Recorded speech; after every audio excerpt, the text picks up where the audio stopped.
Praise the lord. Bible స్త్రీలు మనకు చక్కని పాఠాలు అనేటువంటి కార్యక్రమానికి మిమ్మల్ని అందరినీ ప్రేమపూర్వకంగా ఆహ్వానిస్తున్నాను.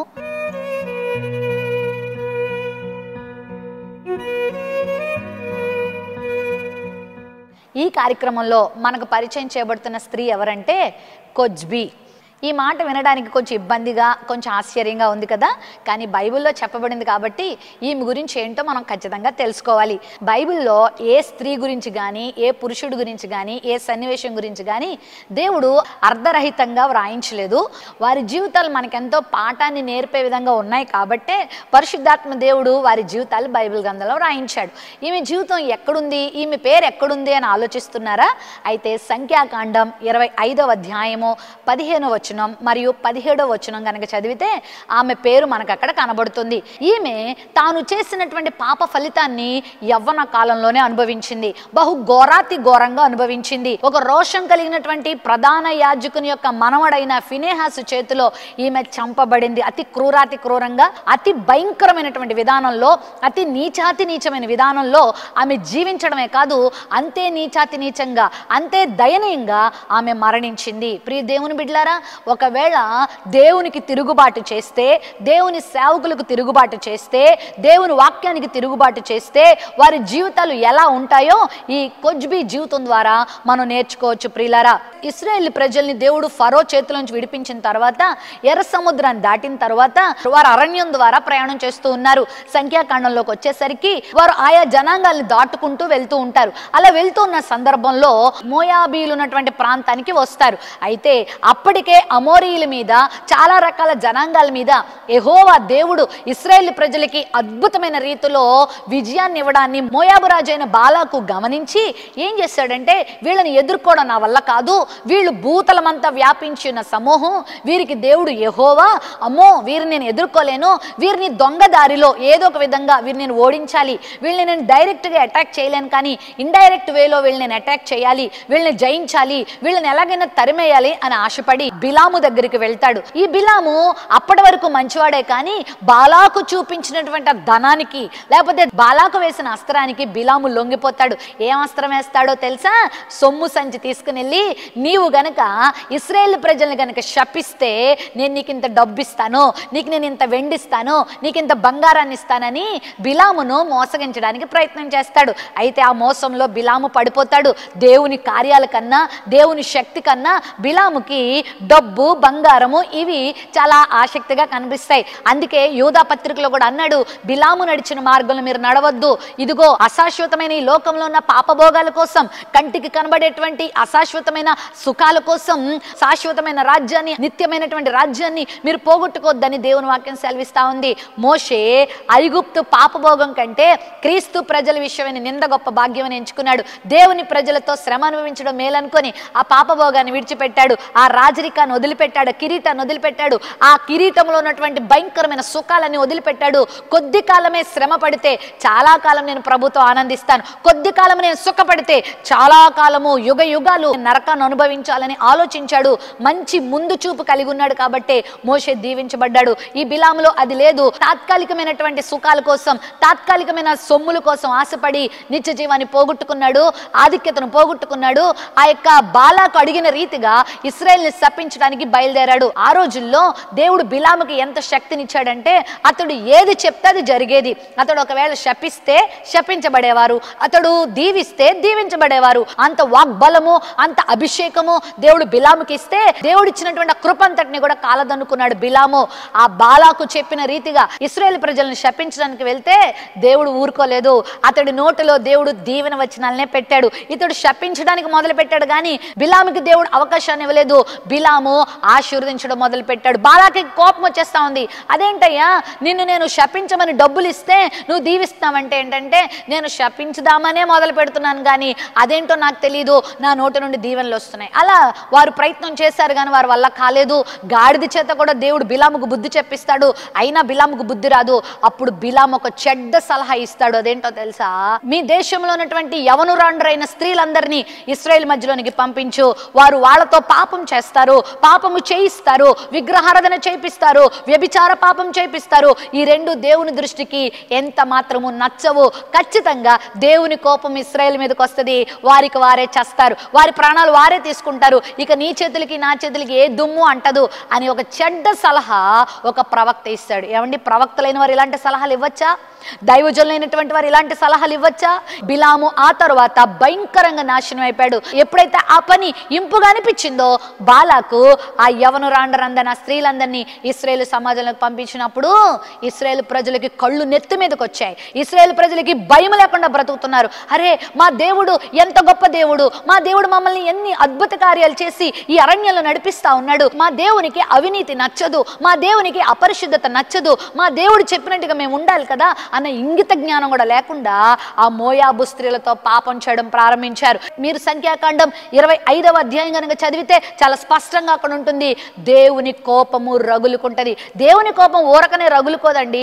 దేవుడు దయా దాక్షిణ్య పూర్ణుడు, ఆయన శాంతవర్తనుడు, ఆయన కృపా సమృద్ధి కలిగిన వాడు, ఆయన ఎంతో ప్రేమ కలిగిన వాడు. అయినప్పటికీ ఎందుకు ఆయన కోపము జనాంగాల మీదకి వస్తుంది, ఎందుకు ఆయన కోపము దేశాల మీదకి వస్తుందో చెప్పనా?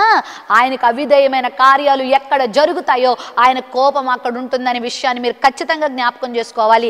ఏ కుటుంబం మీదకైనా దేవుని కోపం వస్తుంది అని అంటే ఆ కుటుంబంలో ఏదో దేవునికి నచ్చనిది జరుగుతుంది. అవి మనం గమనించుకోవాలి. భయంకరమైనటువంటి ఆ యొక్క పాపమును జరిగిస్తూ ఎవరు ఇష్టం వచ్చినట్లు వాళ్ళు జీవిస్తూ ఇటు యెహోవా దేవుని విడిచిపెట్టి ఎవరికి నచ్చినట్లు కూడా బ్రతుకుతున్న సమయంలో దేవుని కోపం రగులుకోగా భయంకరమైన తెగులు ఆ సమాజంలోకి వచ్చింది.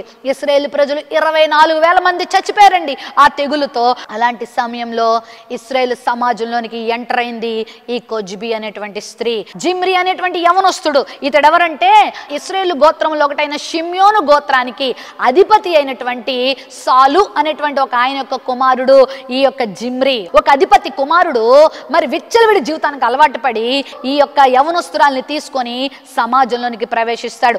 అప్పటికే మోషే హెచ్చరికలు చేస్తున్నాడు, ఇంకా ఆపండి, పాపమును ఆప్ చేయండి, దేవుని వైపు తిరగండి. అరే, మీ కండ్ల ముందు పిల్లలు చనిపోతున్నారు, అయ్యో మీ కండ్ల ముందు అభం శుభం తెలియని వారందరూ ఈ తెగులుకు గురైపోతున్నారు, ఇంకా ఆప్ చేయండి అని ఒక పక్కన మోషే, ఒక పక్కన అహరోను హెచ్చరికలు జారీ చేస్తున్నా కూడా భయము లేకుండా ఈ కొజ్బి అనేటువంటి స్త్రీ ఆ ప్రాంతంలోకి అడుగు పెట్టింది. వారు పాపం చేస్తున్న సమయంలో ఫినెహాసు అనేటువంటి యవనస్తుడు, ఈయన ఎవరంటే ప్రధాన యాజకుడైన అహరోను గారి మనవడు, ఎలియాజర్ గారి కుమారుడు. ఆ సంఘటన చూస్తాడు. అరే, మోషే ప్రవక్త ఇంత హెచ్చరిక చేస్తుంటే, గుండె బాదుకొని సువార్త ప్రకటిస్తుంటే, కళ్ళ ముందు ఇంత నాశనం జరుగుతుంటే ఈ ఇద్దరికి ఇంత కూడా జ్ఞానం లేదే, ఇంత కూడా దేవుని భయం లేదే, ఏదైతే అయిందని చెప్పేసి ఒక పెద్ద ఈటను పట్టుకొని అందరి కండ్ల ముందు మరి వీళ్ళిద్దరిని కూడా చంపుతాడు. వీళ్ళు చచ్చిపోగానే అక్కడ తెగులు ఆగిపోతుంది అనే విషయాన్ని సంఖ్యాకాండం 25వ అధ్యాయంలో చూస్తాం. ఇలాంటి స్త్రీని పరిశుద్ధాత్మ దేవుడు ఇంత శక్తివంతమైన పరిశుద్ధమైన గ్రంథంలో ఎందుకు రాయించాడు అని నేను ఆలోచించినప్పుడు, ధ్యానించినప్పుడు పరిశుద్ధాత్మ దేవుడు నా కళ్ళు తెరిపించాడు. ప్రియులారా, నిజంగా ఈమె జీవితము ఈ రోజు ఈ వాక్యం వింటున్న ప్రతి వారి జీవితానికి ఒక పాఠంగా దేవుడు పెట్టాడని నాకు అనిపించింది. ప్రియులారా, ఈమెకు దేవుడు ఒక ఉన్నతమైన స్థితిని కలిగించాడు. ప్రియులారా, అయితే ఆ దీవెనను ఆమె ఏమాత్రం గ్రహించలేకపోయింది. ఏంటి ఆమెకి ఇచ్చిన దీవెన అనుకుంటున్నారా? ఈమె మిద్యాను జాతికి చెందిన స్త్రీ అనేటువంటి విషయాన్ని మనం ఇక్కడ చూస్తున్నాం. అసలు మిద్యాను ఎవరు అనుకుంటున్నారా? మీరు ఆదికాండం 25వ అధ్యాయం 2వ వచనం చదివితే అక్కడ మిద్యాన్ అనే మాట కనబడుతుంది. మరి శారా చనిపోయిన తర్వాత కెతూరాను పెళ్లి చేసుకోవాల్సి వచ్చింది అబ్రహాము. ఆ కెతూరాకు జన్మించిన వాడే మిద్యాన్. అంటే ఒక రకంగా చెప్పాలంటే వారి పితరుడు ఎవరంటే అబ్రహాము. అబ్రహాము బైబిల్ గ్రంథంలో ఎంత పేరెన్నిక కలిగిన వాడు, విశ్వాసులకు వీరుడు అబ్రహాము, దేవుని స్నేహితుడు అబ్రహాము, అనేక జనములకు తండ్రి అబ్రహాము. నిజంగా అబ్రహాము గురించి ఎంత చెప్పుకున్నా తక్కువే. అబ్రహాము మాదిరి జీవితం, అబ్రహాము విధేయత జీవితం, అబ్రహాము యొక్క పరిశుద్ధ జీవితం, అబ్రహాము యొక్క దైవికమైనటువంటి జీవితం మనందరికీ నేడు ఎంతో పాఠంగా ఉంది. ఆయన 100 ఏండ్ల ప్రాయంలో కూడా తన పరిశుద్ధతను కాపాడుకొని, విశ్వాసాన్ని కాపాడుకొని, ఓపికతో ప్రభువుని వెంబడించినటువంటి గొప్ప వీరుడు, గొప్ప శూరుడు, గొప్ప విశ్వాస యోధుడు. అలాంటి వారిని పితరునిగా కలిగినటువంటి ఈ మిద్యానీయురాలైనటువంటి ఈ కొజ్బి కించిత్తు కూడా మా పితరుడు అబ్రహాము కదా, అతనిలో ఉన్నటువంటి దైవికమైన లక్షణాలు నేను కూడా కలిగి ఉంటే ఎంత బాగుండు అనేటువంటి ఇంగిత జ్ఞానం కూడా ఈమెలో లేదు ప్రియులారా. మనం ఆదికాండం 1వ అధ్యాయం చదివితే ఆయన రూపంలో ఆయన పోలికలో దేవుడు స్త్రీని పురుషుణ్ణి నిర్మించాడు. మనం క్రీస్తు పోలికలో నిర్మించబడిన వారం. మనం ఆయనను పోలి ఉండాలి, అపవాదిని కాదు పోలి ఉండడం, అపవాదిని కాదు మనం అనుసరించడం, దేవుని పోలి నడుచుకోవాలి. మన పితరుడు మన తండ్రి ప్రభువారనే విషయాన్ని గుర్తుపెట్టుకోవాలి. కానీ విచారం ఏంటంటే అపవాదికి బిడ్డలుగా, అపవాది యొక్క సంతానంగా ప్రజలు మారిపోవడం, అపవాది యొక్క లక్షణాలు చూపించడం చాలా విచారకరం, చాలా ప్రమాదకరం. ప్రభువే మన తండ్రి, మరి ప్రభు యొక్క లక్షణాలు కలిగి ఉంటున్నావా? మిద్యాను కేవలం అబ్రహాము సంతానం మాత్రమే కాదు గాని నిర్గమాకాండం 2వ అధ్యాయం 16వ వచనంలో మోషే యొక్క మామ మిద్యాను యాజకుడు అనేటువంటి మాటను కూడా మనం చూస్తున్నాం. గొప్ప ప్రవక్త అయిన మోషే గారు కూడా తన భార్య అయినటువంటి సిప్పోరాను మిద్యాను దేశంలోనే పొందుకున్నాడు. సిప్పోరా కూడా మిద్యాను దేశానికి చెందిందే. అరే, మా జాతిలో ఉన్నటువంటి ఒక అక్క గొప్ప ప్రవక్త అయిన మోషేకి భార్య అయిందే, దేవుని చేత అంగీకరించబడిందే అనేటువంటి ఇంగిత జ్ఞానం కూడా ఆమెకు లేదు ప్రియులారా. అబ్రహాము యొక్క కుమార్తెగానే ఉంది కానీ దేవునికి దూరంగా జీవించినటువంటి వ్యక్తి. కొంతమంది జీవితాలు అలాగే ఉంటాయి ప్రియులారా. వారి పేరుకు మాత్రమే క్రైస్తవులుగా, పేరుకు మాత్రమే బైబిల్ పట్టుకున్న వారిగా, పేరుకు మాత్రమే వాక్యం తెలుసుకున్న వారిగా, అన్నీ తెలిసిన వారిగా ఉంటారు కానీ వారి జీవితంలో ఆ శక్తిని కనుపరచరు. అందుకే 2 తిమోతిలకు రాసిన పత్రిక 3వ అధ్యాయం 5వ వచనంలో మనం ఈ మాట చూస్తాం. పైకి భక్తి కలిగిన వారి వలె ఉండి దాని శక్తిని ఆశ్రయించని వారిగా చాలా మంది ఉంటారు. ఈ స్త్రీ మిద్యానీయురాలు, అబ్రహాము సంతతికి చెందినదే కానీ ఆ ఘనతను ఆమె కాపాడుకోలేకపోయింది. రెండోదిగా ఈమె ఒక ప్రధాని యొక్క కూతురండి. మిద్యాను గోత్రములలో ఒక గోత్రానికి పెద్ద అయినటువంటి వానికి ఈమె కుమార్తె ఉంది. ఆమె జీవితంలో నీతిని గాని, యథార్థతను గాని, పరిశుద్ధతను గాని కలిగి ఉండలేదు. తన తోటి యవనురాండ్రకి, తన తోటి సమాజానికి మంచిని పంచవలసినటువంటి ఆమె చెడ్డ మాదిరి కలిగి జీవిస్తా ఉంది ప్రియులారా. ఎంత విచారం!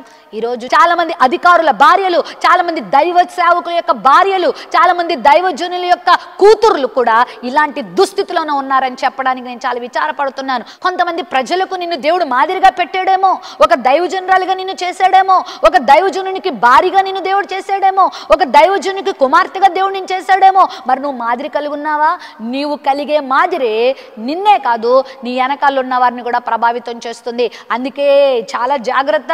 కుటుంబంలో నేను ఒక తల్లిగా పెట్టాడా, కుటుంబంలో నేను ఒక భార్యగా పెట్టాడా, కోడలిగా, ఒక అత్తగా, ఒక కుమార్తెగా దేవుడు నిన్ను పెట్టాడా? జాగ్రత్త సుమా. నువ్వు చాలా మాదిరి కలిగి జీవించాలి. నువ్వు మాదిరి కొరకు బ్రతకాలి. కొంతమంది అనుకుంటారు నా ఇష్టం వచ్చిన బ్రతికేస్తానండి అనుకుంటారు. నీ ఇష్టం వచ్చిన బ్రతకడానికి కుదరదు. నిన్ను ఇంకొకరు మాదిరిగా చేసుకుంటున్నారనే విషయాన్ని గుర్తుపెట్టుకో. నీ కూతురే నిన్ను మాదిరిగా చేసుకోవచ్చు, నీ చెల్లె నిన్ను మాదిరిగా చేసుకోవచ్చు, నీ సంఘ సభ్యురాలే నిన్ను మాదిరిగా చేసుకోవచ్చు. అందుకే నీ జీవితం చాలా చాలా జాగ్రత్తగా ఉండాలి. మన మొదటి పేతురు పత్రిక 2వ అధ్యాయం 21వ వచనం చదివినప్పుడు క్రీస్తు కూడా మీ కొరకు శ్రమపడి బాధపడి మనము తన అడుగుజాడల్లో నడవాలని మనందరికీ మాదిరి ఉంచి వెళ్ళాడంట. యేసు ప్రభు కూడా మనకు మాదిరి ఉంచాడు. ఎందుకు? ఆయన కూడా ఇష్టం వచ్చినట్లు జీవించలేడా? ఆయన కూడా ఇష్టం వచ్చినట్లు లేవలేడా? ఆయన కూడా ఇష్టం వచ్చినట్లు మాట్లాడలేడా? ఆయన కూడా ఇష్టం వచ్చినట్లుగా బ్రతకలేడా? కానీ బ్రతకలేదు. ఎందుకో తెలుసా? నీకు నాకు మంచి మాదిరి ఉంచాలని ఆయన శ్రమ పడ్డాడు. ఈరోజు ఈ వాక్యం వింటున్న తల్లి, నువ్వు మాదిరిగా ఉంటున్నావా?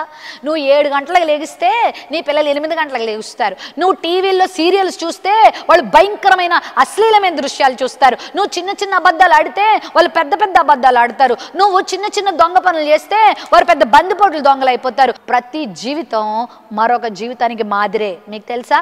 ఒక ఇటుక పెట్టబడిన తర్వాత ఆ ఇటుక మీద ఇటుక, ఆ ఇటుక మీద ఇటుక కడితేనే ఒక బిల్డింగ్ ఏర్పడుతుంది. దేవుడు కూడా నిన్ను ఒక మాదిరికరమైన వ్యక్తిగా ఉండడానికే నీకు ఒక స్థానాన్ని ఇస్తాడు. ఈరోజు ఈ వాక్యం వింటున్న మీలో ఎవరైనా దైవజనురాళ్ళు ఉంటే గనక వినండి. మీ జీవితం మీ సంఘానికి మాదిరిగా ఉండాలి. నీ మాట, నీ తలంపు, నీ చూపు, నీ నడక, నీ పడక సమస్తము చాలా కేర్ఫుల్గా ఉండాలి. నువ్వు మాట్లాడే మాట, నువ్వు తినే తిండి, నువ్వు చేసేటువంటి ప్రతి కార్యము మరొకరు గమనిస్తున్నారనే విషయం గుర్తుపెట్టుకో. ఒకవేళ నువ్వు త్వరగా పంట కోసుకోకపోవచ్చేమో, కానీ నీ వెనకాల ఉన్న వాళ్ళు నీ కళ్ళ ముందు పంట కోసుకుంటారు. నువ్వు తట్టుకోలేవు. కాబట్టి జాగ్రత్త. మాదిరి కలిగి మాదిరికి జీవించాలి. అందుకే తిమోతి పత్రికలో తిమోతికి పౌలు గారు హెచ్చరిక చేస్తూ 4వ అధ్యాయం 12వ వచనంలో అంటున్నాడు, తిమోతి, నీ యవ్వనాన్ని బట్టి ఎవడు నిన్ను తృణీకరించకుండా చూసుకో. మాటలోను, ప్రవర్తనలోను, ప్రేమలోను, విశ్వాసంలోను, పవిత్రతలోను నువ్వు అందరికీ మాదిరిగా ఉండాలి. ఎఫెసీ పత్రిక 5:1 అంటున్నాడు, మీరు ప్రియులైన పిల్లల వలె దేవుని పోలి నడుచుకోండి. ఈమె ప్రధాని కూతురుగా ఉంది కానీ, అరే నేను చేస్తున్న ఈ చండాలమైన పని నా వెనకాల ఉన్న చిన్నపిల్లలు నేర్చుకుంటారేమో, నా వెనకాల ఉన్నటువంటి ఆడపిల్లలు నేర్చుకుంటారేమో, నా ఇంగిత జ్ఞానం ఆమెకు లేదు. ఒకసారి చూసుకొని నీకు ఎన్ని మంచి స్థానాలు ఇచ్చాడో దేవుడు. మంచి భార్యగా నేను చేశాడు కదా, నువ్వు చాలా మంది భార్యలకు మాదిరిగా ఉండాలి. నిన్ను ఒక దైవజనరాలుగా చేశాడు కదా, నువ్వు చాలా మాదిరిగా ఉండాలి. నిన్ను ఒక మంచి కోడలుగా చేశాడా, మంచి కోడళ్లకు నువ్వు మాదిరిగా ఉండాలి. ఒక మంచి అత్తగా నువ్వు ఉండాలి, ఒక మంచి తల్లిగా నువ్వు ఉండాలి, ఒక మంచి విశ్వాసిగా నువ్వు ఉండాలి. నీ ఇష్టం వచ్చినట్లు జీవించద్దు. నీ బిడ్డలకు నువ్వు మాదిరిగా, నీ భర్తకు నువ్వు మాదిరిగా, నీ ఇంటి వారికి మాదిరిగా, నీ ఇరుగు పొరుగు వారికి మాదిరిగా ఉండాలి. నువ్వు చేసే ప్రతి పని ఇంకొకరు ఫాలో అవుతారు. ఒక అర్ధరాత్రి వేళ బయట మంచు బాగా కురిసింది, కుప్పలు కుప్పలుగా వేయబడిపోయింది. ఈ తండ్రి ఒక త్రాగుబోతు అనమాట. మధ్యరాత్రి వేళ త్రాగడానికని ఆ దుకాణానికి బయలుదేరి బయటకు వెళ్ళాడు. వాళ్ళకి 6 సంవత్సరాల పాప ఉన్నది. ఆ పాప లేచి చూసేసరికి తన తండ్రి లేడు. మా నాన్న ఎక్కడికి వెళ్ళాడని తలుపు తీసి చూసేసరికి ఆ మంచులో వాళ్ళ నాన్న యొక్క అడుగులు కనబడ్డాయి. వాళ్ళ నాన్న చక్క బూట్లు వేసుకుని వెళ్ళాడు. కానీ ఈ పాపకి తెలియక ఆ నిద్ర మత్తులో వాళ్ళ నాన్న కోసం వాళ్ళ నాన్న అడుగులో అడుగు వేసుకుంటూ వెళ్ళింది. ప్రియులారా, ఆ దుకాణం దగ్గరికి వెళ్ళేసరికి ఆ పాప శరీరం అంతా ఆ మంచుకు గడ్డ కట్టి అక్కడ ఆ పాప చనిపోయింది. ఆ తండ్రి కత్తి ఉపయోగించలేదు, కర్ర ఉపయోగించలేదు, మరి ఏ ఆయుధం ఉపయోగించకుండా తన కూతుర్ని చంపుకున్నాడు. దేంతోనో తెలుసా? తన మాదిరి జీవితం ద్వారా. ఈరోజు నీ మాదిరి ద్వారా ఎంతమంది పాడైపోతున్నారు, నీ మాదిరి జీవితం ద్వారా ఎంతమంది భక్తిహీనులైపోతున్నారు, నీ మాదిరి జీవితాన్ని చూసి ఎంతమంది చర్చ మానుకుంటున్నారు, నీ మాదిరి జీవితాన్ని చూసి ఎంతమంది బైబిల్ చదవడం మానేస్తున్నారు, నీ మాదిరి జీవితాన్ని చూసి ఎంతమంది యేసు ప్రభువును తిడుతున్నారు, నీ మాదిరి జీవితాన్ని చూసి ఎంతమంది యేసు ప్రభువును విమర్శిస్తున్నారు, నీ మాదిరి జీవితాన్ని చూసి ఎంతమంది పాపంలో పడిపోతున్నారు. ఒక్కసారి గమనించు. నువ్వు చేస్తుంది చిన్నదే, కానీ వాళ్ళు నీ మాదిరిని ఉపయోగించుకొని పెద్ద పెద్ద గోతుల్లో పడిపోతున్నారు. అమ్మా, ప్రియ తల్లి, ప్రియ చెల్లి, మాదిరి చాలా అవసరం. ఈ కొజ్బి మనకేం గుర్తు చేస్తుందో తెలుసా?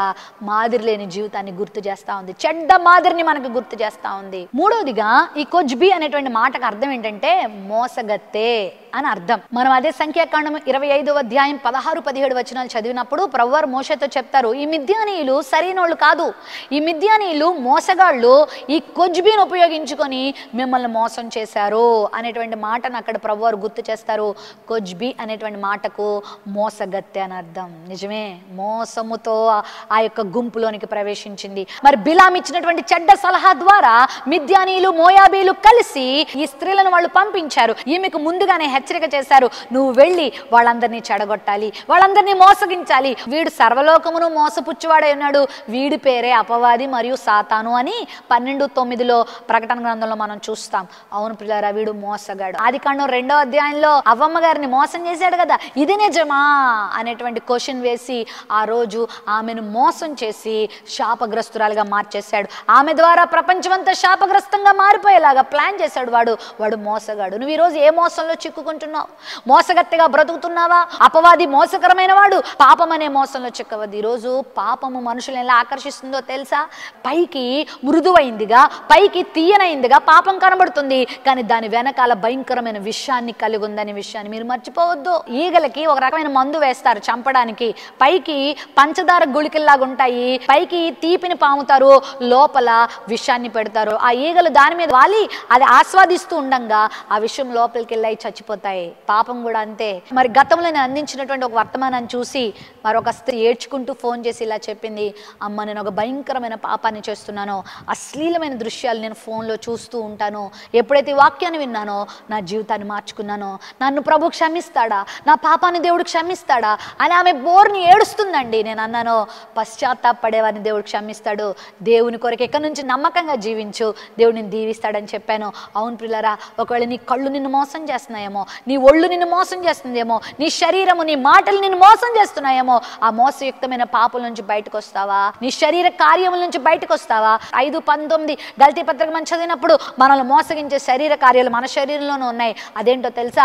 జారత్వము, అపవిత్రత, అభిచారము, కాముకత్వము, మరి కలహములు, మత్సరములు, విమతములు, భేదములు, పగలు, కక్షలు, ఇవన్నీ కూడా శరీరంలోనే ఉన్నాయి. ఇవి నిన్ను మోసగిస్తాయి. వాటిని యేసు నామములో విడిచిపెట్టాలి. యేసు రక్తంతో నువ్వు కడగబడాలి. అప్పుడే నువ్వు దీవించబడతావు, లేదా నువ్వు ఘోరమైన అంతాన్ని పొందుకుంటావు. పాపం వల్ల వచ్చి జీతం మరణం అని విషయాన్ని నువ్వు గుర్తుపెట్టుకో. ఈ కొజ్బీ జీవితంలో కూడా మోసం కనబడతా ఉంది. బైబిల్లో యాకోబు అనేటువంటి వ్యక్తి ఉన్నాడు. మోసగాడనే పేరు కలిగి ఉన్నాడు. వాళ్ళ అన్నను మోసం చేశాడు, వాళ్ళ నాన్నను మోసం చేశాడు, ఆ తర్వాత వాళ్ళ మామను కూడా మోసం చేయాలనుకున్నాడు. కానీ ఎవరినైతే మోసం చేశాడో, ఎంతైతే మోసం చేశాడో అంతకన్నా ఎక్కువే మోసగించబడ్డాడు. మోసపోకడి దేవుడు వెక్కిరించబడడు. ఏది విత్తుతావు అదే కోసుకుంటావు. ఇతరులు మోసగిస్తున్నానని నువ్వు మంచిగా ఆనందపడుతున్నావా? ఒకరోజు నువ్వు మోసపోతావు, జాగ్రత్త. యాకోబు మోసగించడానికి ప్రయత్నం చేశాడు, మోసపోయాడు, బుద్ధి తెచ్చుకున్నాడు. ఆ రాత్రి పెనుగులాడి ప్రభు దగ్గర ప్రార్థన చేశాడు, జీవితాన్ని మార్చుకున్నాడు, ఇశ్రాయేలుగా మార్చబడ్డాడు. ఆ తర్వాత దీవించబడ్డాడు. అందం, మోసకారం, సౌందర్యం వ్యర్థం అన్నాడు 31:30 సామెతలో. నీ అందం నిన్ను మోసగిస్తుందా? ఈ రోజుల్లో ఎంతమంది వ్యభిచారం అనే పాపానికి గురి కావడానికి కారణం ఏంటో తెలుసా? వారి అందమే, వారి యొక్క రంగు, వారి ఎత్తు, వారి బలాన్ని చూసుకొని మోసపోతున్నారు. ఈ శరీరమును, దీని సొగసును చూసి ఎట్టి పరిస్థితుల్లోనూ ఆనందించొద్దు ప్రియులారా. ఈ యొక్క రంగును చూసి ఆనందించొద్దు. ఈ అందాన్ని చూసి, సౌందర్యాన్ని చూసి మురిసిపోవద్దు. ఇదొక రోజు నిన్ను మోసం చేస్తుంది. రీసెంట్గా సుశాంత్ సింగ్ రాజ్పుట్ అనేటువంటి ఒక బాలీవుడ్ యాక్టర్, చాలా ఫేమస్ యాక్టర్ అండి. మరి ఎంతో మంది కుర్రోళ్ళకి అతడు అభిమాన హీరో. నిన్న మొన్న ఆత్మహత్య చేసుకుని చనిపోయాడు. ఎందుకు ఆత్మహత్య చేసుకోవాల్సి వచ్చింది? అందం లేదా? జ్ఞానం లేదా? ఎన్ని అపాయింట్మెంట్స్, ఎన్ని అవకాశాలు ఆయనకు ఉన్నాయి. ఏమో మరి ఏమనిపించిందో, జీవితం అతని కళ్ళ ముందు వ్యర్థం అనిపించింది. అతని అందం అతనికి వ్యర్థం అనిపించింది, అతని డబ్బు అతనికి వ్యర్థం అనిపించింది. 34 సంవత్సరాల్లోనే ఆత్మహత్య చేసుకుని చనిపోయాడు. కోట్లు గడించాడు, ఉపయోగం లేదు. అందాన్ని ఇనుమడింప చేసుకోవడానికి ఎన్ని క్రీములు రాశాడో, ఎంతమంది ప్రొఫెషనల్స్ దగ్గరికి వెళ్ళాడో, ఏమేం చేసుకున్నాడో, కానీ అతని అందం అతనికి ఏ మేలు చేయలేకపోయింది. అందం కొరకు ప్రయాసపడుతున్నావా? కొంతమంది వస్త్రాలకి ఎన్ని డబ్బులు ఖర్చు పెడతారో. బీదవాళ్ళు చచ్చిపోతున్నారు, అయ్యో తిండి లేక బాధపడుతున్నారంటే వాళ్ళకు ఒక 10 రూపాయలు ఇవ్వడానికి చేతులు రావు. కానీ అబ్బో, వారి అందం కోసం ఆ చీరలు, ఆ డ్రెస్సులు, ఆ రంగులకి, ఆ క్రీములకి, ఆ బ్యూటీ క్లినిక్లకి ఖర్చులకి ఎంత ఖర్చు పెడతారో. ఆహారము కాని వాటి కొరకు నీ రూకలు ఖర్చు పెట్టద్దు అన్నాడు. ఒకవేళ స్వాభావికమైన పరిశుభ్రత కోసం సోప్స్ వాడద్దని నేను అంటలేదు, మరి క్రీములు వాడద్దని నేను అంటలేదు. కానీ దాని హద్దు మీరు నువ్వు వాడేవనుకో, దేవుడికి నువ్వు లెక్క చెప్పాలి. నీ ధనాన్ని వ్యర్థం చేసావనుకో, వ్యర్థమైన వాటి కోసం నువ్వు దేవునికి లెక్క చెప్పాలి. కొంతమంది ఆడంబరాల కోసం ఎంత విచ్చలవిడి జీవితాన్ని జీవిస్తారో. తిండికి, అందానికి, సుఖానికి లక్షలు లక్షలు ఖర్చు పెడతారు, వేలకు వేల ఖర్చు పెడతారు. దేవుడు నీకు ఇస్తున్న ధనం ఎందుకోసం? నీ క్షేమం కోసం వాడుకో, నీ ఆరోగ్యం కోసం వాడుకో, ఇతరుల క్షేమం కొరకు వాడు, దేవుని కొరకు వాడాలి. అంతేగాని ఇష్టం వచ్చినట్లు వాడేవా, నువ్వు దేవునికి లెక్క అప్పగించాలి. దేవుని సొమ్మును అజాగ్రత్తగా వాడేవా, దేవుడు నిన్ను లెక్క అడుగుతాడు. ఈమె మోసగత్తిగా కనబడతా ఉంది. మోసం చేయాలనుకుంది కానీ ఆమె మోసపోయింది. 4వదిగా ఈమెలో కనబడుతున్నటువంటి అనుభవం ఏంటో తెలుసా? ఈమెకి భయము లేదు, దేవుని భయం లేదు, దైవజనుల భయం లేదు. అయ్యో తెగులు వచ్చి అందరూ చచ్చిపోతున్నారు కదా అని భయం ఆమెకి లేదు. ఇప్పటికైనా ప్రభు వైపు తిరుగుదాం, ఇప్పటికైనా పాపాన్ని మానదాం, ఇప్పటికైనా ఈ అక్రమమైన జీవితాన్ని వదిలిపెడదాం అన్నటువంటి జ్ఞానం ఈమెకి లేదు. ప్రియులారా, ఏం చేస్తుందో చెప్పనా? 25వ అధ్యాయం 6వ వచనం కనుక మనం చదివితే, ఇదిగో మోషే కన్నుల ఎదుటను ప్రత్యక్ష గుడారం యొక్క ద్వారమునొద్ద ఏడ్చుచుండన ఇశ్రాయేలు సర్వ సమాజం యొక్క కన్నుల ఎదుటను ఇశ్రాయేల్లో ఒకడు తన సహోదరుల యొద్దకు ఒక మిద్యాను స్త్రీని తీసుకొని వచ్చెను. ఇశ్రాయేలు అందరూ ఏడుస్తూ ఉంటే మోషే రొమ్ము బాదుకొని అరుస్తూ ఉన్నాడు, ఇంకా ఆపండ్రా బాబు, పాపం చేయొద్దురా, ఇదిగో మీ కళ్ళ ముందు తెగులు వచ్చి ఇంతమంది నాశనం అయిపోతున్నారు, మీరు కూడా ఆ తెగులుకు గురవుతారని రోధిస్తూ ప్రార్థిస్తూ వాళ్ళని సరిచేయడానికి ప్రయత్నం చేస్తూ ఉంటే, మీరెవరు నన్ను ఏం చేయగలరు అన్నట్టుగా ఈ స్త్రీ ఆ సమాజంలోకి ప్రవేశించింది.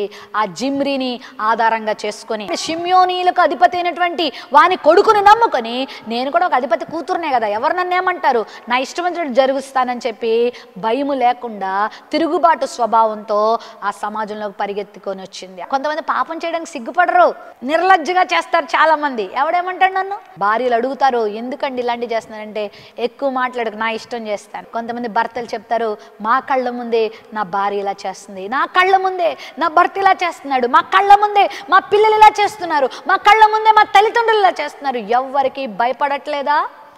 దేవునికి కూడా భయపడట్లేదా? జాగ్రత్త, శిక్ష నీకు దగ్గరగా ఉంది. నువ్వు ప్రమాదకరమైనటువంటి స్థితిలో ఉన్నావనే విషయాన్ని గుర్తుపెట్టుకో. అక్కడ దైవజనుడు మోషే ఉన్నాడు. అంతేకాదండి, వాళ్ళు చేసిన పాపం ఏంటో తెలుసా? కొంతమంది అనుకుంటారు మిద్యానీయురాలు కాబట్టి ఇప్పుడు చచ్చిపోయింది, మిద్యానీయులు దేవుడు అసహించుకున్నాడు అనుకుంటారు. కాదు, మిద్యానీయుల్ని దేవుడు అసహించుకుంటే సిప్పోరాని ఎందుకు దేవుడు అంగీకరిస్తాడు? అది కాదు వాళ్ళు చేసిన పాపము. వాళ్ళు అక్కడ ప్రత్యక్ష గుడారం ఉన్నదనే విషయాన్ని కూడా మర్చిపోయారు. ప్రత్యక్షపు గుడారం అని అంటే దేవుని సన్నిధి ఉన్నటువంటి స్థలం. దేవుని సన్నిధిలోనే అక్రమమైన జీవితాన్ని జీవిస్తుంది ఈ స్త్రీ. అసలు భయం లేదు. కొంతమంది దేవుని మందిరం అనుకున్న చోటలోనే, దేవుని సేవకుల సమక్షంలోనే, దేవుని సన్నిధి ఉన్న స్థలములోనే వికారమైన కార్యాలు చేస్తూ ఉంటారు, భయంకరమైన కార్యాలు చేస్తారు. మమ్మల్ని ఎవరేమంటారు అనుకుంటున్నావా? ఆయన శిక్ష వస్తే ఎక్కడికి వెళ్ళిపోతావు? ఆయన శిక్ష వస్తే ఏమైతావు నువ్వు? దేవుని మందిరంలో అశ్లీలమైన కార్యాలు చేస్తున్నావా? దేవుని మందిరానికి వచ్చి చూడకూడని చూస్తున్నావా? చూడకూడని వారిని చూస్తున్నావా? దేవుని మందిరానికి వచ్చి మాట్లాడకూడని మాట్లాడుతున్నావా? కొంతమంది దేవుని మందిరంలోనికి వచ్చి ఆడపిల్లల ఫోన్ నెంబర్లు తీసుకొని వాళ్ళకి మెసేజ్లు చేస్తారు, మగ పిల్లల ఫోన్ నెంబర్లు తీసుకొని వాళ్ళకి మెసేజ్లు చేస్తారు. వీళ్ళు సంఘ పెద్దల పిల్లలే, వీళ్ళు పాస్టర్ గారి పిల్లలే, మళ్ళా వీళ్ళు కొన్నిసార్లు పాస్టర్ గారులే. ఎంత విచారం! వీళ్ళు కొంతమంది దైవజనురాళ్లే. ఎంత విచారం! ఒకవేళ నీ సంఘం నేనేం అనకపోవచ్చు, మీ పాస్టర్ గారు కూడా మిమ్మల్ని ఏం అనకపోవచ్చు, ఒకవేళ మీ చుట్టూ ఉన్నటువంటి సంఘ పెద్దలు కూడా మిమ్మల్ని ఏం చేయకపోవచ్చు, దేవుడు మాత్రం చేతకానోడు కాదు. శిక్ష పొందుతావు, జాగ్రత్త. ప్రియ చెల్లి, ఎందుకు వెళ్తున్నావు నువ్వు దేవుని మందిరానికి? అమ్మ, నువ్వు ఎందుకు వెళ్తున్నావు దేవుని మందిరానికి? ఎవరికైనా కీడు చేయడానికి వెళ్తున్నావా? అశ్లీలమైన కార్యాలు చేయడానికి వెళ్తున్నావా? భయం లేదా నీకు? దేవుని సన్నిధి అంటే దేవుడు చూస్తున్నాడన్న భయం నీకు లేదా? భయపడు, క్షేమంగా ఉంటావు. భయపడడం అంటే ఏదో గజగజ వండుకోవడం కాదు. నా ప్రవర్తన విషయంలో నేను జాగ్రత్తగా ఉండాలి. ఈ శరీరము దేవుడు నాకు ఇచ్చాడు, ఈ జీవితం నాకు ఇచ్చాడు. నేను దేవునికి భయపడడం నేర్చుకోవాలి. బైబిల్లో చాలా మంది దేవునికి భయపడ్డారు. మనము నిర్గమాకాండం 1వ అధ్యాయం 21వ వచనం చదివితే అక్కడ షిఫ్రా మరియు పూయా అనేటువంటి మంత్రస్థానులు దేవునికి భయపడ్డారని స్పష్టంగా మనం చూస్తాం. ఫరో ఆజ్ఞకు వాళ్ళు భయపడలేదు. ఫరో మమ్మల్ని ఏం చేసినా పర్వాలేదు, మేము దేవునికి భయపడతాం అని ఆ రోజు మరి హెబ్రీయుల యొక్క పిల్లల్ని వాళ్ళు చంపలేదు. అందువల్ల అంట దేవుడు వాళ్ళని దీవించాడంట. దేవునికి భయపడితే నువ్వు దీవించబడతావు, నీకు వంశాభివృద్ధి కలుగుతుంది. దేవుడు వాళ్ళకు వంశాభివృద్ధి కలిగించాడు, వాళ్ళ సంతానాన్ని దీవించాడు, వాళ్ళ కుటుంబాలను దీవించాడు, వాళ్ళు ఆశీర్వదించబడ్డారు. ఉద్యోగం చేస్తున్నావు, దేవునికి భయపడి బ్రతుకుతున్నావా? కుటుంబంలో ఉన్నావు, దేవునికి భయపడుతున్నావా? కొంతమంది నటిస్తారు, అబ్బో అతి వినయం దూరత లక్షణం అన్నట్టు ఎంత అతి వినయం ప్రదర్శిస్తారో పెద్దోళ్ళ దగ్గర. మా అమ్మాయికి ఆ నోట్లో వేలు పెట్టినా కరకడం రాదండి అన్నట్టు ప్రవర్తిస్తారు. భర్తల దగ్గర కొంతమంది భార్యలు చాలా మంచివాళ్ళగా నటిస్తారు. నీ నటనంతా దేవుడు గమనిస్తున్నాడు. నటించొద్దు, నటన చాలా ప్రమాదం. తీర్పు నీ గుమ్మం దగ్గరే ఉందనే విషయాన్ని గుర్తుపెట్టుకో. వీళ్ళు దేవునికి భయపడ్డారు. నెహెమ్యా కూడా అంటాడు, నేను దేవునికి భయపడువాడను అంటాడు. యోసేపు కూడా అంటాడు, నేను దేవునికి భయపడువాడను. వ్యభిచార పాపాన్ని జరిగిస్తా ఉంది, మమ్మల్ని ఎవరేమనలేరని విచ్చలవిడి జీవితానికి అలవాటు పడిపోయారు. నేటి ప్రస్తుత ప్రపంచం కూడా ఇలాగే ఉంది ప్రియులారా. అందుకే ఈ తెగుళ్ళు ఎందుకండి, ఈ వైరస్లు ఎందుకండి ప్రపంచం మీదకి? ఈరోజు ఈ కరోనా వైరస్ ప్రపంచాన్ని ఎంత అతలాకుతలం చేస్తూ ఉంది. మన భారతదేశంలో కూడా రోజు రోజుకి కేసులు పెరిగిపోతున్నాయి. అభం శుభం తెలియని వాళ్ళు ఈ రోగానికి గురైపోతున్నారు. ఎన్ని కుటుంబాలలో ఎంత భయంకరమైనటువంటి ఆవేదన, ఎంత దుఃఖము ఎన్ని కుటుంబాల్లో మనం చూస్తూ ఉన్నాం. ఎందుకండి ఈ తెగుళ్ళు? చెప్పనా, విచ్చలవిడి జీవితమే. దేవునికి భయపడని వారు చేస్తున్న పనులకి ఈరోజు ప్రపంచం అంతా బాధపడాల్సి వస్తూ ఉంది. ఈరోజు ప్రపంచంలో ఉన్నటువంటి వారందరూ కూడా ఆ భారాన్ని మోయాల్సి వస్తూ ఉంది. మానవా, ఇప్పటికైనా పాపాన్ని, ఇప్పటికైనా భయపడవా? ఇన్ని కీడులు చూస్తున్నావే, ఇన్ని వినాశనాలు చూస్తున్నావే, ఇంకా మారవా? ఇంకా పాపంలో కొనసాగుతూనే ఉంటావా? దేవుడు ఎన్ని దెబ్బలు కొట్టినా లోబడవా? దెబ్బలు కొట్టిన తర్వాత ఫరోలాగా దేవా తండ్రి క్షమించి అంటారు. దేవుడు దయ తలిచిన తర్వాత మళ్ళీ మామూలే, కుక్కతో ఒక వంకర అన్నట్టు వాళ్ళ జీవితాలు మామూలు అయిపోతున్నాయి. భయంకరమైన శిక్ష నీకు వచ్చినప్పుడు తట్టుకోలేవు. ఈ స్త్రీ భయం లేకుండా బ్రతికింది.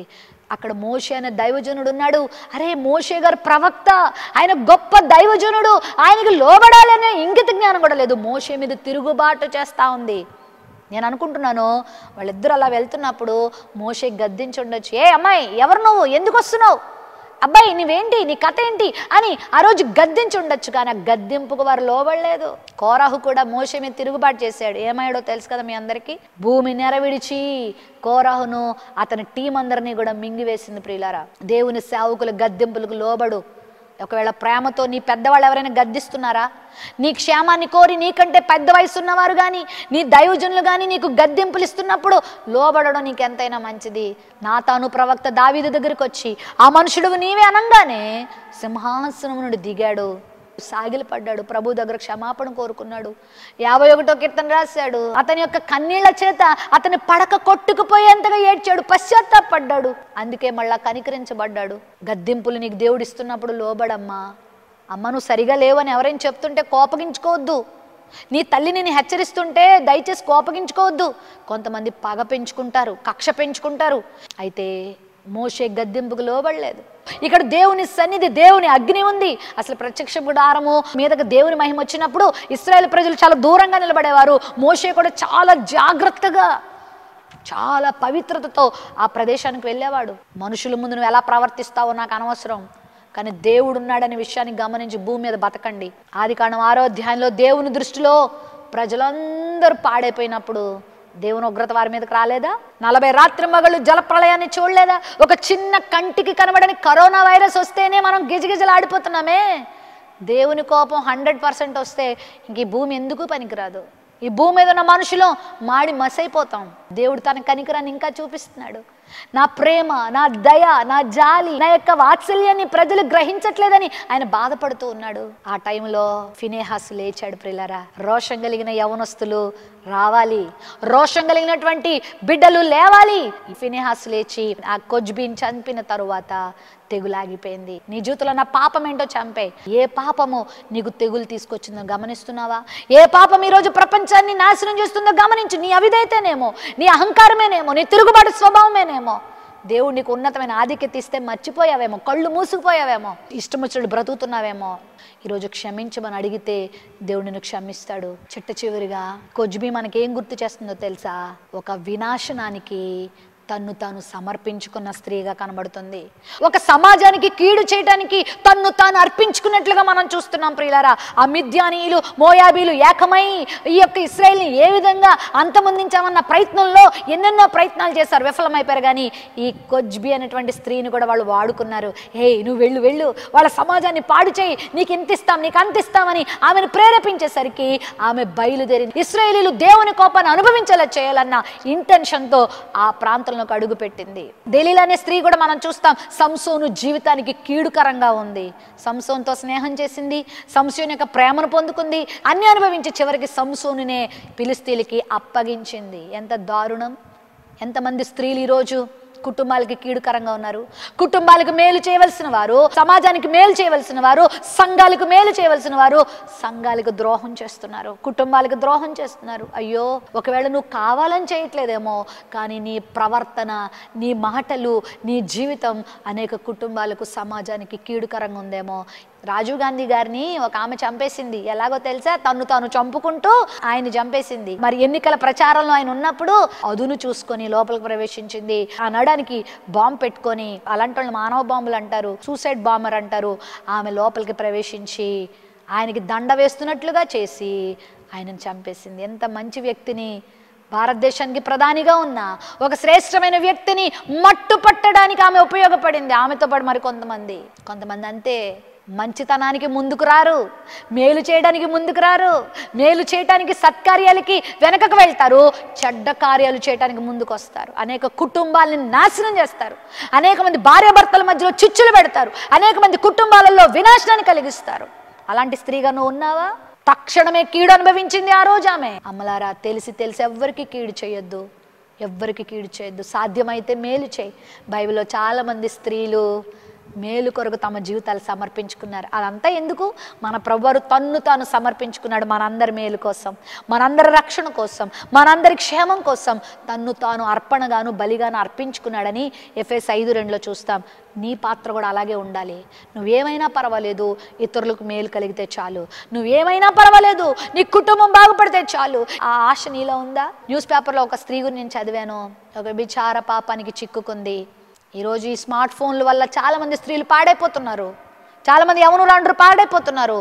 ఫేస్బుక్లో పరిచయమైనటువంటి ఒక యవనస్తుడితో పరిచయాన్ని పెంచుకొని అతనితో మరి చేయకూడని పనులు చేసింది. చివరికి వాళ్ళిద్దరూ కలిసి భర్తను చంపేశారు. ఏమండి, పాపం దాగుద్దా? నిప్పుని ఎవరు దాచగలరు? నిప్పుని చేతిలో పెట్టి దాస్తే మొత్తం ముందు నిన్నే కాల్చేస్తుంది. పాపం బయటకు వచ్చింది, దొరికిపోయింది.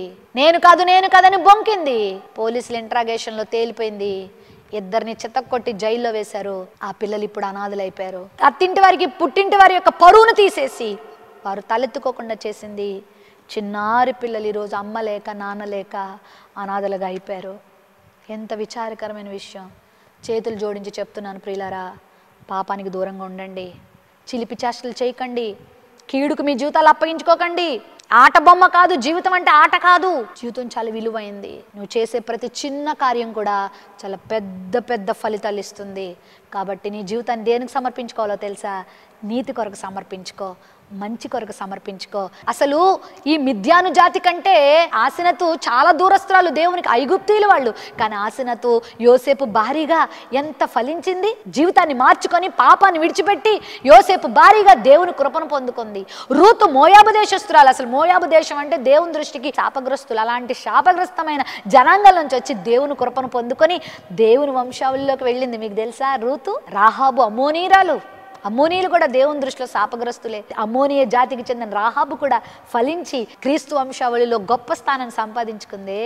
మరి కొజ్బి అనే స్త్రీ కూడా ఒక మిద్యాను జాతికి చెందిన స్త్రీగా, అబ్రహామును పితరుడుగా కలిగినటువంటి స్త్రీగా ఇంకెంత మంచి స్థానాన్ని సంపాదించుకోవాల్సింది. ఘోరమైన ఫలితాలు చూస్తూ కూడా, దైవజనుల హెచ్చరికలు వినబడుతున్నా కూడా ఖాతరు చేయకపోవడం వల్ల ఆమె జీవితం అంతమొందింది. ఆమె జీవితం ఈరోజు మనకు ఒక పాఠంగా మిగిలింది. పండిత రమాబాయి అని ఒక స్త్రీ ఉంది. భారతదేశంలో హైందవ కుటుంబానికి చెందిన స్త్రీ. ఎన్నో శ్లోకాలు నేర్చుకొని ఎంతో మందికి ఆమె మతంలో ఉన్నటువంటి విషయాలు బోధించేటువంటి స్త్రీ. ఆమె ఒకానొక సందర్భంలో అందరినీ కోల్పోయి, అన్నీ కోల్పోయి, శాంతి లేక సమాధానం లేక తిరుగుతున్న టైంలో ఆత్మహత్యకు తను ప్రేరేపించుకొని ఆత్మహత్యకు అప్పగించుకుంటున్నటువంటి సమయంలో క్రీస్తు ప్రభువారి దగ్గరికి వచ్చింది. తన జీవితాన్ని మార్చుకుంది. ఆమెను దేవుడు వాడుకున్నాడు. ఆమె జీవితం ఆ తర్వాత మేలుకరంగా మారింది. అనేక మందికి శరణాలయాలు కట్టించింది. మరి భారతదేశంలో స్త్రీలకు విద్యను అందించడానికి ఈమె ప్రయాసపడింది. కాలేజీలు, కళాశాలలు స్థాపించింది.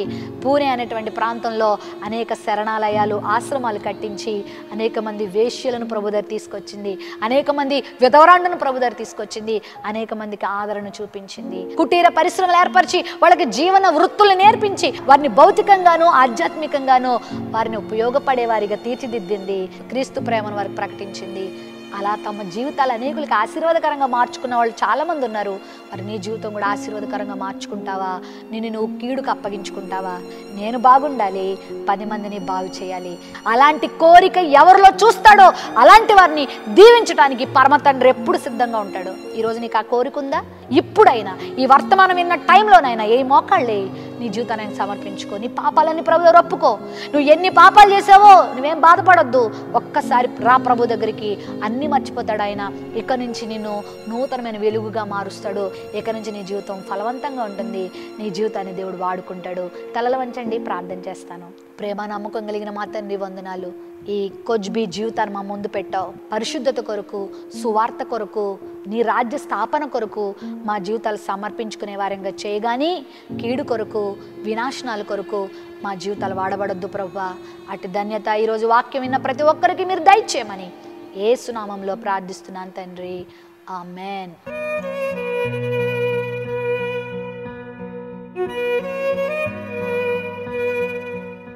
ఈ బైబిల్ స్త్రీలు మనకు చక్కని పాఠాలు అనే కార్యక్రమం నిజంగా మీకు మేలుకరంగా ఉంటే ఒక నిమిషానికి తక్కువగా ఒక 30 సెకండ్స్ 40 సెకండ్స్ సాక్ష్యాన్ని వీడియో రూపంలో తీసి మీ ఫోన్ ద్వారా మా నెంబర్కి మీరు పంపించండి. ఆ సాక్ష్యాలు కూడా టెలికాస్ట్ చేయాలని నేను ఆశపడుతున్నాను.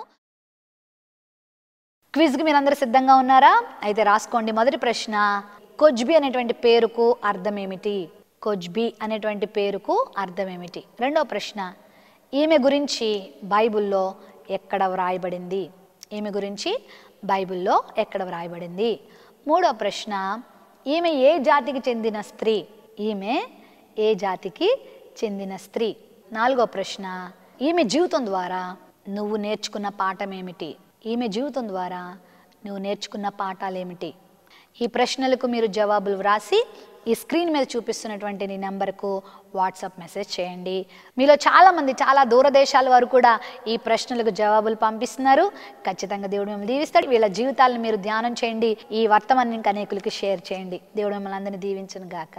బెత్సెబా జీవితం గురించి అందించిన క్విజ్కు జవాబులు పంపిన సిస్టర్స్ వీరే: sister Sulochana Chilakaluripet, sister Lalitha Vijayawada, sister Harika Guntur, sister Jyothi Pune, sister Rebecca Paul Anantapur, sister Aruna Mumbai, sister Beulah Dubai, sister Swarna Joel Kadiyapulanka, sister Nuthana Chagallu, sister Suguna Kumari Chittoor, sister Sravanthi Guntur, sister Nissi Moses Akividu, sister Aruna Jangam, sister Priyanka Amalapuram, sister Grace Divya Guntur, sister Saritha Vijayawada, sister Mounika Tanuku, sister Sharon Kaikaluru, sister Jyothi Karnataka, sister Beulah Mumbai, sister Evangeline Guntur, sister Annapurna Guntur, sister Bhavani Kakinada, sister Mini Dubai, sister Bhagyalakshmi Dubai. Hyderabad నుండి పంపిన వారు